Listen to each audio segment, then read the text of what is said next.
함께 볼 말씀은 구약성경 전도서 11장 1절부터 6절까지의 말씀으로 구약성경 959쪽에 있습니다. 저와 여러분들이 교독해서 보겠습니다. 제가 먼저 읽겠습니다. 너는 내 떡을 물 위에 던져라. 여러 날 후에 도로 찾으리라.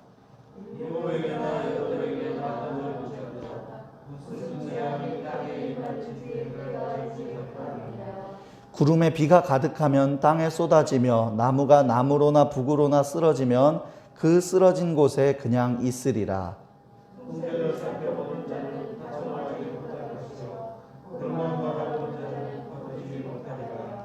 바람의 길이 어떠함과 아이 벤 자의 태에서 뼈가 어떻게 자라는지를 내가 알지 못함 같이 만사를 성취하시는 하나님의 일을 내가 알지 못하느니라.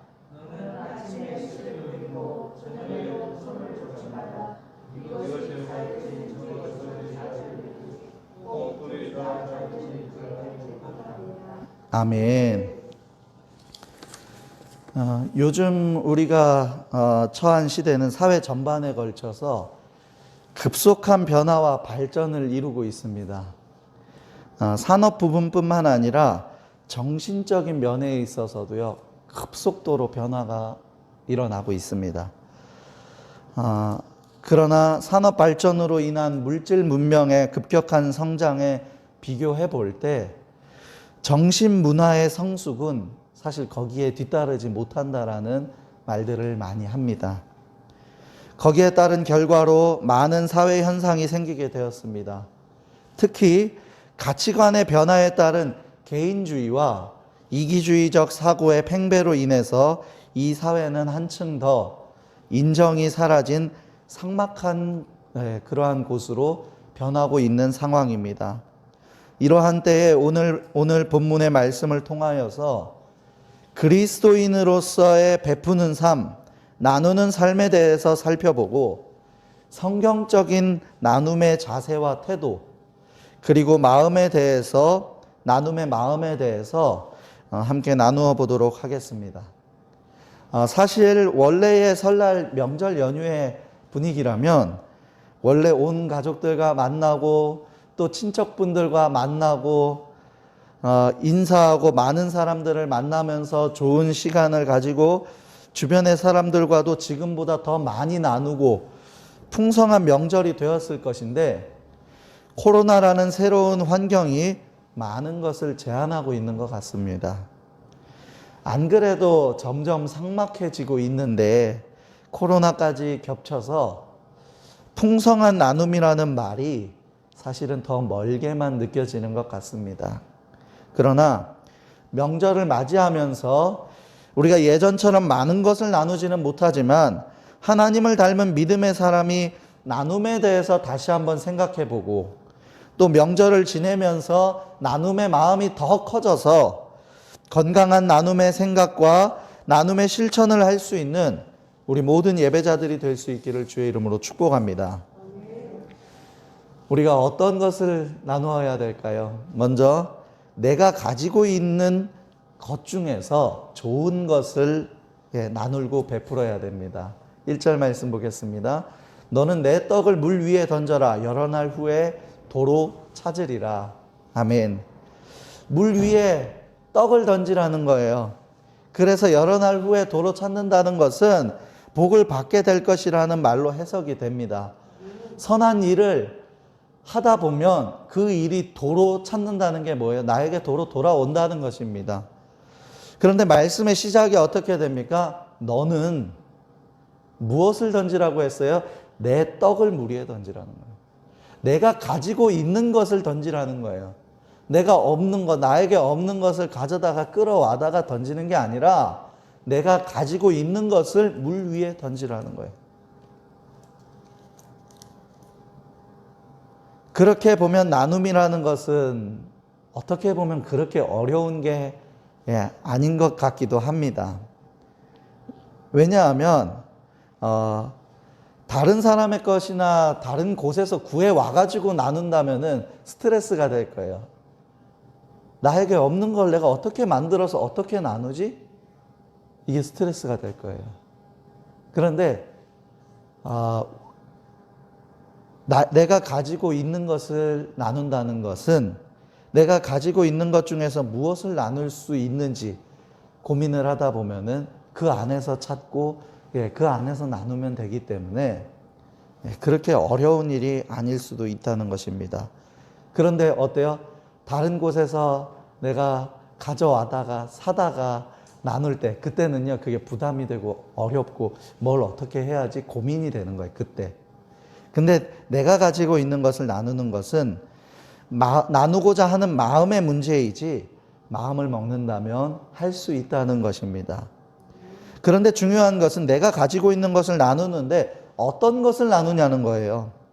내가 가지고 있는 것 중에 내가 사용하지 않지만 소중한 것이라 여기고 필요한 사람에게 나누는 것은 분명히 좋은 일입니다. 그러나 내가 사용하지 않으면서 다른 사람도 사용하지 않을 것을 나누는 것은 잘못된 나눔입니다. 농부가 씨를 뿌리는데 나쁜 씨앗을 뿌리면 그 씨가 아무리 좋은 옥토에 떨어진다고 해도 좋은 결실을 얻지 못할 거예요. 나눔도 좋은 것을 나눌 수 있어야 돼요. 그래야 좋은 열매를 맺을 수 있는 것입니다. 쓰고 남은 시간, 소모하고 남은 것을 하나님께 드린다면 어떻겠습니까? 하나님께서 속상하실 것 같아요. 쓰고 남은 시간, 쓰고 남은 재정, 쓰고 남은 나의 그러한 것을 하나님께 드리는 것이 아니라 구별해서 하나님의 시간, 우리가 이렇게 주일 예배를 드리듯이 하나님의 것, 하나님께 드려야 할 마음, 이걸 구별해서 드리잖아요. 그때 하나님께서 감동받고 하나님께 영광이 되는 거예요. 그런데 하나님께서 뭐라 그랬어요? 사람들에게 대할 때도요, 죽게 하듯 하라 그랬어요. 내가 쓰다가 남은 내 시간, 쓰다가 남은 내 것, 그 중에서 다른 사람이 필요한지 필요 없는지 고민하지 않고 그냥 쓰다가 남았으니까 나누자, 이런 나눔이 아니라 우리가 나누는 나눔은 죽게 하듯 하는 소중한 좋은 것을 사람들에게 나눌 수 있는 감동적인 나눔이 되어야 할 줄로 믿습니다. 그렇게 할 때 그것이 귀한 나눔이 되고 온전한 나눔이 될 수 있는 것입니다. 마태복음 19장 19절 말씀에 내 부모를 공경하라, 내 이웃을 내 자신과 같이 사랑하라 하신 것이니라. 아멘. 이웃을 사랑하고 이웃을 섬기고 이웃에게 나눌 때에도요, 내 자신과 같이 사랑하는 마음으로 나누고 섬겨야 된다는 거예요. 또한 자녀들아, 우리가 말과 혀로만 사랑하지 말고 행함과 진실함으로 하자. 아멘. 머리로만 좋은 것을 우리가 함께 나눠야지 하고 그치는 것이 아니라 행함과 진실함으로 그들의 손을 잡아주고 그들에게 나눠주고 다가설 수 있어야 된다는 요한일서 3장 18절 말씀입니다. 건강한 나눔의 시작, 마음의 결단에서 시작되는 것이지만 내가 가지고 있는 나눌 수 있는 것을, 좋은 것을 찾는 데서 시작된다는 사실을 기억하시고 하나님을 감동시키는 나눔, 또 사람들에게 선한 영향력을 끼칠 수 있는 나눔을 할 수 있는 우리 모든 예배자들이 될 수 있기를 주의 이름으로 축복합니다. 또 두 번째로는요, 대가로 바로 나타나지는 않지만 그럼에도 우리는 나눌 수 있어야 됩니다. 세상에서는요, 대가가 없으면, 나에게 이익이 없으면 나누지 않아요. 그래도 좀 착하거나 선한 생각을 가진 사람들은 그럼에도 불구하고 나누죠. 그런데 우리 믿음의 사람들은요, 그것이 당연한 것이 돼야 돼요. 이것은 하나님께 대한 우리의 신앙이나 이웃에 대한 우리의 태도가 동일해야 됩니다. 하나님께도 우리가 어떤 대가를 바라고 예배를 드리는 게 아니에요.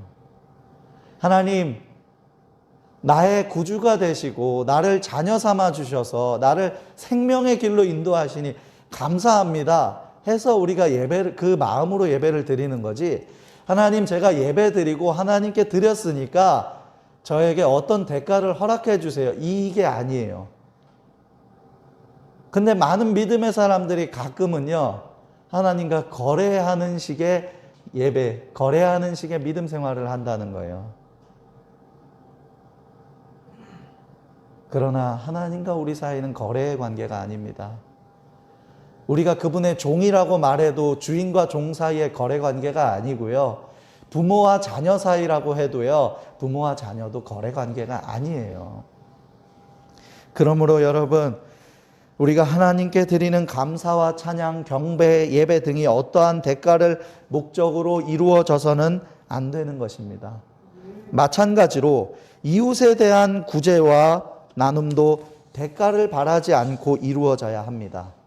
마태복음 6장 3절 4절 말씀해 보니까 너는 구제할 때 오른손이 하는 것을 왼손이 모르게 하여 내 구제함을 은밀하게 하라. 은밀한 중에 보시는 너의 아버지께서 갚으시리라. 아멘. 대가를 바라지 않고 은밀하게.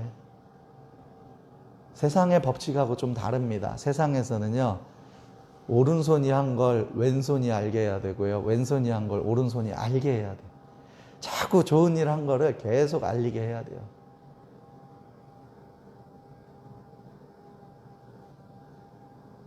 예전에 통계를 내는데 그런 통계가 있어요. 천주교에서는 선한 일들을 많이 하고 복지관도 많이 있고 한데 기독교에서는 그렇지 않다는 거예요. 그런데 여러분, 그게 얼마 후에 통계가 잘못됐다라는 것을 이야기했어요. 통계가 아니라 기사가 잘못됐다라는 걸 통계를 통해서 알게 됐어요. 그게 뭐냐 하면은요, 기독교는요, 그런 것에 대해서 많이 알리지 않고 조용히 은밀한 중에 봉사하고 섬긴다는 사실이었습니다. 물론 일부 교회들 가운데는 우리 이런 일을 하고 있다라고 하는 것 자체를 많이 알리기도 하지만, 교회는요, 어디죠? 거기 당진이었나요? 예, 쌀 1000포대를 지역사회 이웃에 나누는데도 어떤 기사화하지 않았었어요. 그런데 그것을 주변 사람들이 보고 기사화를 시킨 거죠. 교회는 그런 곳이에요. 그들에게 어떤 대가를 바라는 것이 아니라 대가 없어도 은밀한 중에 오른손이 한 일을 왼손이 모르도록 그렇게 섬기고 나눌 수 있는 섬김과 나눔이 바로 우리 교회 안에 있어야 할 줄로 믿습니다. 사람에게 보이고 사람에게 인정받기 위한 섬김도 때로는 필요합니다. 주의 영광을 위해서, 또 주의 사랑을 전하기 위해서 때로는 필요합니다. 그러나 그렇지 않다 하더라도, 지금 당장에 눈에 보이는 대가와 열매가 없다고 하더라도 멈추지 않고 섬기고 나눔을 실천할 수 있는 저와 여러분들이 되기를 주의 이름으로 축복합니다. 세계 2차 대전 때 미국의 많은 젊은이들이 전쟁터의 이슬로 사라졌습니다. 병력이 부족하고 또 갑자기 일어난 전쟁이기 때문에 각 지방의 젊은 청년들은 영장을 받은 후 큰 도시로 집결해서 기차를 타고 훈련소로 갔습니다. 당시 국민들의 마음을 안정시키기 위하여 장정들을 태운 기차는 주로 밤늦게 떠났습니다. 그러므로 워싱턴에도 밤마다 기차 정거장에는 수백 명의 장정들이 몰려들었고 시민들이 나와서 그들의 편의를 도와주고 있었습니다. 그때 시민 가운데 밤마다 밤늦게까지 다리를 절면서 뜨거운 코코아 잔을 쟁반에 들고 젊은 장정들에게 봉사를 한 사람이 있었습니다. 어떤 때는 임시로 마련된 주방에서 코코아를 끓이기도 했습니다. 어느 장정 하나가 그 노인을 자세히 살펴보니 보통 사람이 아니었습니다. 그는 분명히 대통령이었습니다. 루즈벨트 대통령이 아니십니까? 루즈벨트 대통령은 육체적으로 자유로운 사람이 아니었습니다.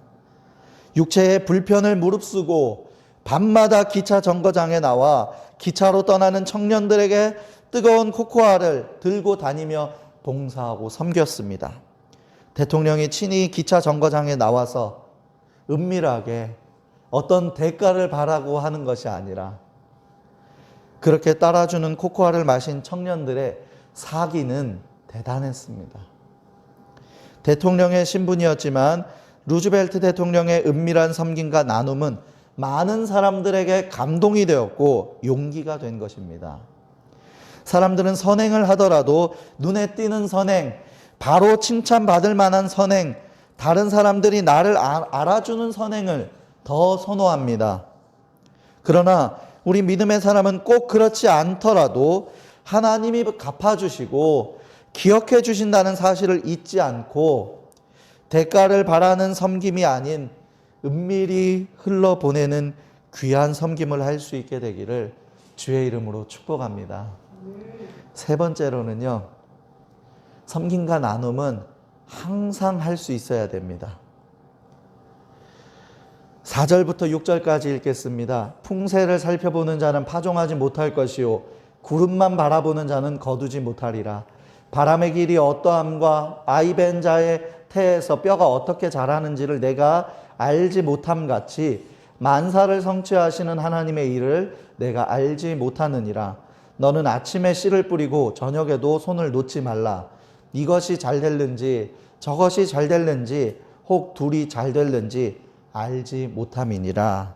아멘. 저것이 잘 될 건지 이것이 잘 될 건지 혹 두 가지가 다 잘 될 건지 알지 못한다라는 거예요, 사람은. 그리고 바람의 길이 어떠한지 예측이 어느 정도는 가능해요, 과학이 발달해서. 그러나 정확하게 알지 못한다는 거예요. 바람의 길이 어떠한지, 태중의 아이 뼈가 어떻게 자라고 있는지 대충 초음파로는 볼 수 있지만 어때요? 정확하게 진단을 못 내려요. 사람이 그렇습니다. 만사 모든 일을 성취하시는 하나님의 일을 우리는 알지 못한다는 것입니다. 그리고 이것이 잘 될지 저것이 잘 될지 아니면 모든 것이 다 잘 될지 둘 다 안 될지 잘 안 될지 그것도 모르니까. 그러니까 쉽게 말해서 사람은 어떠한 원리나 어떠한 결과에 대해서 우리가 알고 있는 것보다 모르는 것이 더 많으니까. 성경에 뭐라고 했습니까? 네, 아침에 씨를 뿌리고 저녁에도 손을 놓지 말라는 거예요. 그게 무슨 말이냐면요, 우리는 결과를 모르니까 최선을 다하라는 거예요. 아침에 씨 뿌리고 저녁에도 손을 놓지 않고. 원래 그래서 믿음의 사람들은요, 기본적으로 성실해야 되고 최선을 다해야 돼요. 그래서 사람들한테 덕이 되는 모습을 보여줘야 돼요. 사람들이 뭐 이렇게 살아가지고 어떤 열매도 없는 거 열심히 살면 뭐해? 라고 말할 때에도요, 우리는요, 언제 어떤 일이 생길지 모르니까 아침에 씨를 뿌리고 저녁에도 손을 놓지 않고 열심히 살아야 되라는 그 기본적인 마인드를 가지고 있어야 된다는 거예요. 그런데 여러분, 오늘 전도서 11장 말씀이 첫 번째가 1절이 어떻게 시작됐습니까? 너는 내 떡을 물 위에 던져라로 시작되죠. 섬김과 나눔도 언제 어떤 일이 생길지 모르기 때문에 손을 놓지 않고 항상 최선을 다해서 섬기고 나눠야 된다는 것입니다. 우리 명절날 가족들 만나거나 혹은 통화를 한다거나 친인척들 분들에게 인사를 나누거나 이웃분들에게 인사를 나누잖아요. 여러분, 그들에게 어떤 열매가 언제 올는지는 아무도 모릅니다. 최선을 다해서 좋은 관계를 맺으시고 성경에서 말하는 것처럼 그들에게 본을 보이고 덕을 세우는 자들이 될 수 있기를 바랍니다.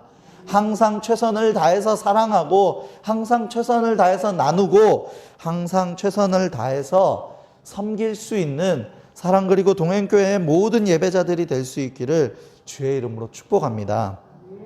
바그다드라는 중동의 어떤 왕국에 어린 왕자가 강에서 놀다가 그만 거센 급류에 휩쓸려서 실종되었습니다. 왕은 자신의 어린 아들 왕자가 사라졌으니까 어떻게 하겠어요? 다급하잖아요. 그러니까 자기의 군대를 총동원해서 사랑하는 아들을 찾기 위해 며칠간 혼신의 노력을 다했지만 어디에서도 찾을 수가 없었습니다. 그 강 하류를 샅샅이 수색해도 왕자를 찾지 못한 왕은 자기 아들이 죽은 줄 알고 크게 낭망하였습니다. 그런데 뜻밖에도 여러 주간이 지난 후에야 왕자가 어느 깊은 강의 바위 위에서 살아있는 채로 발견이 되었습니다. 왕은 놀랍게 살아난 왕자에게 어떻게 살아있게 되었는지 물어보았습니다. 시간이 몇 주가 흘렀잖아요. 왕자는 그때의 상황을 자세히 설명해 주었습니다. 강 위를 휩쓸려서 떠내려가다가 다행히 강 한복판에 우뚝 솟은 바위에 걸려서 바위 위로 올라갈 수가 있었고, 아침 저녁으로 빵이 들어있는 가죽 주머니가 떠내려왔다는 거예요. 그것을 먹고 목숨을 유지할 수 있었다는 것입니다. 그 빵이 들어있던 가죽 주머니에는 모하메트밧 하산이라는 사람의 이름이 적혀 있었대요. 그 사람을 수색해 보니까요, 강가에, 강 상류에 정말 그런 사람이 살고 있더라는 거예요. 이 사람이 아침 저녁으로 가죽에 빵을 담아서 강 하류로 떠내려 보냈던 것입니다. 왕이 그에게 그렇게 한 이유를 물어보았습니다. 그랬더니 그는 이렇게 대답했습니다. 우리나라 속담에 선행을 하라, 빵을 물 위에 던지라, 그러면 그대에게 어느 날 반드시 보상되리라 라는 말이 있지 않습니까? 저는 그 속담이 사실인지 아닌지를 알아보고 싶었습니다. 자기가 물 위로 떠내려 보내는 이 빵 조각이 어떤 결과를 가져올지 전혀 예측하지 못하고 그냥 항상 그 선행을 했던 거예요. 그냥 왕자가 급류에 휩쓸려서 떠내려 가기 전이나 휩쓸려 간 그 시기나 그리고 앞으로도 자기는 그 선행을 한번 했을 때 어떤 결과가 오게 될지, 정말 그 속담이 맞는지 그냥 항상 어떤 대가를 바라지 않고 그냥 항상 선행을 베풀었던 거예요. 그런데 그것이 왕의 아들 왕자를 구하는 일이 되었으니 그것이 도로 그에게 돌아온 보상이 어땠겠습니까?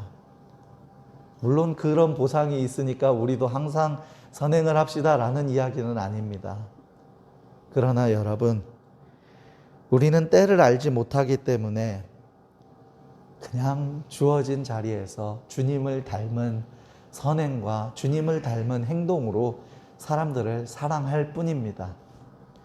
우리는 내일 일을 알지 못합니다. 아니, 어쩌면 우리는 단 10초 후에 생기게 될 일도 알지 못합니다. 만약에 10초 후에 일어날 일을 안다면은요, 웬만한 교통사고는 생기지 않을 거예요. 차 대 차야 뭐 어쩔 수 없다지만 거리에서 신호등에서 차하고 부딪히는 일, 10초 뒤에 저 차가 나한테 와서 내가 부딪힐 수도 있겠구나 이 생각하면은요, 적어도 거리에서 일어나는 교통사고는 일어나지 않을 거예요. 근데 우리 사람은요, 단 10초 후의 일도 예측할 수가 없습니다. 알 수 없는 미래의 일들이지만 계속되는 선행과 행함이 지속되어질 때에 그 안에 생명을 살리는 역사가 나타나게 될 줄로 믿습니다. 명절 연휴가 시작되었습니다. 원래대로라면 가족들과 친척들과 한자리에 모여 음식을 만들기도 하고 음식을 나누고 덕담도 나누고, 요즘은 덕담이 아닌 시대라고 하긴 하지만 그래도 어쨌든 이야기를 많이 나누고 내가 나눌 수 있는 좋은 것을 나누는 시간과 자리가 되어야 하지만, 전과는 다른 명절, 전보다 조용해진 것 같은 명절이 되었습니다. 그러나 상황과 환경에 맞춘 나눔과 섬김, 형편에 따라서 줄어드는 섬김이나 나눔이 아님, 그럼에도 불구하고 물 위로 꾸준히 빵이 들어있는 가죽 주머니를 던진 이야기처럼 코로나 때문에 예전과는 달라졌다 할지라도 우리들 각자의 자리에서 내가 할 수 있는, 내가 하기를 원하는 섬김과 나눔을 찾아서 사랑을 실천하는 우리 모든 예배자들이 될 수 있기를 간절히 소망합니다. 특별히 믿지 않는 분들이나 믿음이 연약한 분들은요, 물론 우리들도 마찬가지지만 코로나가 장기화되면서 얼마나 힘들어요. 아, 나도 힘든데, 나도 답답한데, 이 마음을 가지고 있을 때 우리는 그거보다 한 발자국만 더 앞서 나가자는 거예요. 많은 사람들이 힘들어하니까 내가 그들에게 힘이 될 수 있는 존재가 됐으면 좋겠다. 하나님께서 내게 이미 부어주신 은혜와 내게 부어주신 사랑이 이렇게 많이 있는데 힘들어하는 사람들에게, 힘들어하는 내 가족들에게 나라도 나눌 수 있었으면 좋겠다. 그래서 코로나 중이나 코로나 이후에나 환경의 영향을 받지 않고 시간이 흐를수록 주님 주신 사랑과 은혜를 나누는 귀한 섬김과 그 나눔이 저와 여러분들 가운데 있기를 간절히 소망합니다. 말씀을 정리합니다. 우리는요, 주께 받은 사랑과 은혜가 너무 많고 그것은 정말 너무 귀합니다. 이제 그것을 우리 가족들에게, 이웃들에게, 세상에 나눌 수 있기를 원합니다. 내가 가지고 있는 좋은 것을 찾아서 나눌 수 있기를 바랍니다. 당장의 대가를 바라지 않고 은밀한 중에도 섬기고 나눌 수 있기를 바랍니다. 무엇보다도 상황과 환경을 넘어서 항상 나누고 섬길 수 있는 자가 되기를 바랍니다. 그래서 우리의 믿음이 머리에만 머무는 것이 아니라 생명이 있는 행함으로 이어져서 하나님께는 영광, 하나님의 사랑과 은혜를 나누고 전할 수 있는 사랑 그리고 동행교회의 모든 예배자들이 될 수 있기를 주의 이름으로 축복합니다. 아멘. 기도하겠습니다. 사랑과 은혜가 풍성하신 하나님 참 감사를 드립니다. 하나님께서 부어주신 놀라운 사랑과 그 크신 은혜가 있음을 우리는 잘 알고 있습니다. 그러나 알고 있는 것에서 그치지 말게 하시고 이웃과 소통하고 이웃을 사랑하는 주께서 원하시는 주의 자녀로서의 삶을 살아갈 수 있도록 우리와 함께하여 주시옵소서. 내가 받은 것이 그렇게 좋은 것이라면 잘 나눌 수 있도록 지혜 허락하여 주시옵소서. 지혜롭게 나누고 효과 있게 나누고 정말로 그것이 큰 힘이 될 수 있고 큰 용기가 될 수 있는 귀한 섬김과 나눔을 실천하는 사랑받은 주의 자녀들이 될 수 있도록 주님 함께하여 주시옵소서.